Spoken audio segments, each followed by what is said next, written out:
Our first guest tonight is a talented actress you know from her work on shows like Parks and Recreation and FX's Legion. She stars in Black Bear, which is in select theaters and on VOD now. Let's take a look. I think I'm into traditional gender roles. Yeah. No, I mean that. I don't know. I can't say a part of me doesn't want a man to just come along and take care of everything. Doesn't that kind of contradict your entire life? What about your films? Don't you think they're feminist? I don't think about them one way or the other. You don't think about them? How can you make something if you never think about it? Sometimes when you're, making something, you're not conscious. I'm talking to her.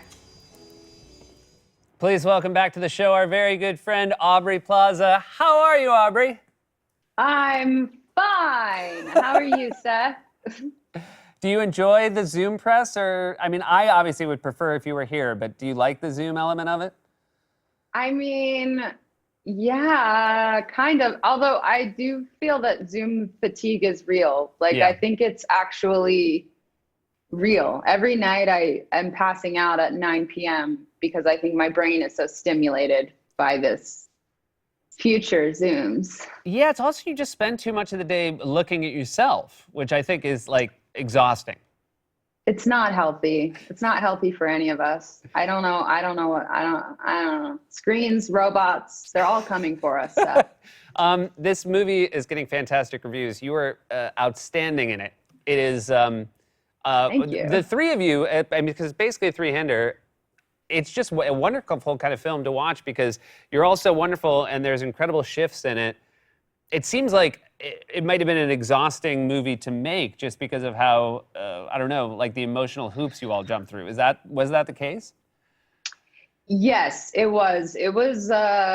We were shooting in a very remote location in the middle of nowhere in the Adirondacks and all night shoots for 20 days. And I think I totally lost my mind. And I think physically it was very demanding. My character is basically wasted for half of the movie. So I was just in a constant state of you know how that is, just being so drunk that you can't walk upstairs without flinging your body against a wall. Yeah, it's like my move. It's just your every night.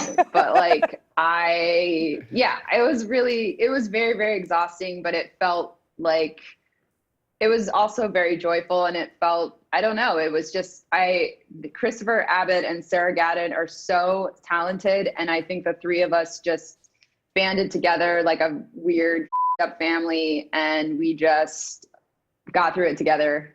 And it was fun, but in a very dark way. Yeah, I've been a fan of Christopher's. I had never seen Sarah before. She's just excellent as well. When you mention night shoots, I think people can appreciate that means you're shooting at night, but I think what people forget is that means you have to go back to the real world at 6 a.m.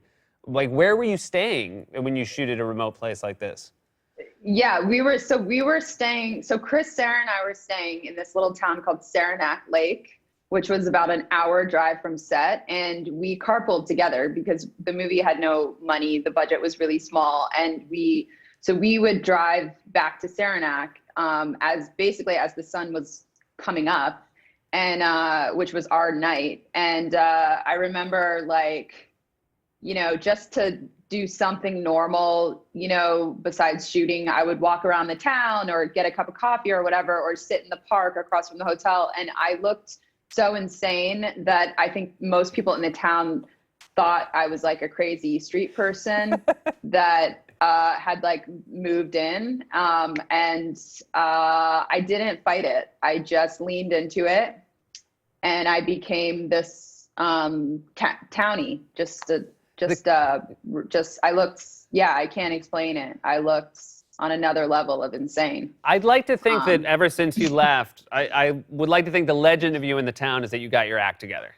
There was for 3 weeks we had this crazy woman, but then I think she cleaned herself up. I cleaned myself up. I started an acting career and just immediately got cast in 2 films that came out in the same week. Typical rags to riches story. The other film, Happiest Season, which was a delight. You filmed in Pittsburgh. Did you enjoy? I mean, we like to talk about Pittsburgh here as much as possible. Did you enjoy that wonderful city? Yes.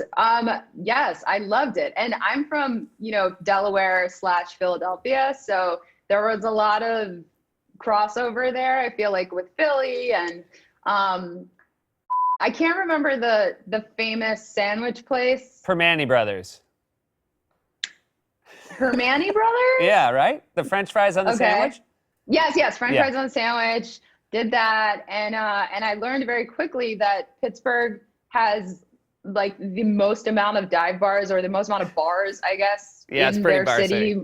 It's crazy. So that was very fun. And we frequented a lot of those places.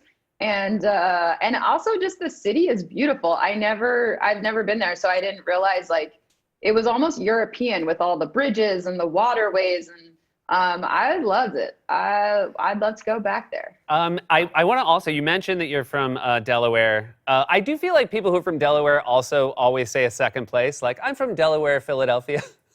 But this is a Okay, big I'm time not for Delaware. belittling- I mean, we have a Delaware president. Are you very excited about that? Yes, I love Joe. I'm very, very excited about it. I was campaigning for him. I was out there, and I really feel I've known him since I was 16. I don't know him well, but I met him when I was a teenager. And I think most people in Wilmington have met him at one point or the other. He's just that kind of guy. He's very approachable, and I'm just psyched. Like, I think it's cool. And Delaware's never had a president, so it's like about time. We're the first state. If you didn't know that, we got on there first. We were like, yeah, we'll be a state, and it's just a big moment for my hometown. So I'm very excited about it. If someone said, I'm going to Wilmington, where should I go? Where would you tell them? Because I feel like Permane Brothers is a perfect example of where you tell someone to go if they're in Pittsburgh. What is the equivalent in Wilmington? Okay, I guess the equivalent, I mean, honestly, Delaware is the kind of place where you have to find your own fun. One thing that I used to do growing up, and I think the kids still do it these days, it's called cruising the pike. Uh-huh. This basically means you get in your car and you just drive up and down Route 202, which is called Concord Pike. There's just a bunch of strip malls. That's You great. got So your it's basically standard- like an escape room. Yes, but sometimes I would wear giant bear costumes or different costumes, and I would just stand on the side of the highway and just wave. And you have to be creative there. A lot of goes down in the Wawa parking lot. I would suggest going to the Wawa parking lot, and I would also suggest going to Trolley Square, which is where a bunch of bars are, and that is a real scene. Trolleywood is All right. what we're calling you've it now. painted a beautiful picture. It is Oh, always so yes. nice to see you. Congrats on both films, and I hope to see you soon. Thank you, Seth. Thank you so much for having me. I love you so much, and I miss you. I miss you. Black wish I could Bears come to at New Select York and see you Theaters and on sometime. VOD now. We'll be right back with more Late Night.